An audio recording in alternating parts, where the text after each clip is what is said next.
দেখতে পাচ্ছেন আমাদের কত বড় বড় মুরগি হয়েছে। এখানে একটা কালো বাচ্চা রয়েছে দেখতে পাচ্ছেন। আমি আপনাদেরকে তার কাছে নিয়ে যাই। সে খাবার খাচ্ছে। এটা জলের ডিবা। দেখছেন কত বড় মুরগি ফার্ম, কত মুরগি রয়েছে। 2100 মুরগি রয়েছে।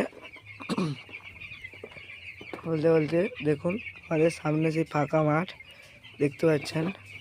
আগের ভিডিও দেখে নেবেন আপনারা কত ছোট ছিল। 7 দিনের মুরগি আমাদের 7 দিনের মুরগি কত বড় বড় হয়ে গেছে। সে ঠ্যাং তুলে বসে আছে, ঠ্যাং তুলে বসে আছে। আপনাদেরকে আমি দেখাই, দেখুন ঠ্যাং তুলে বসে আছে। তার পাশে যাই। আপনারা ভাবছেন যে সে মারা গেছে, না মরেনি। দেখতে পাচ্ছেন এখানে পুরো পোলট্রিতে দেখুন, পোলট্রিতে দেখুন ভাই কত মুরগির বাচ্চা। এইখান থেকে আপনাদেরকে ঘুরে দেখাই। দেখতে পাচ্ছেন কত মুরগি রয়েছে।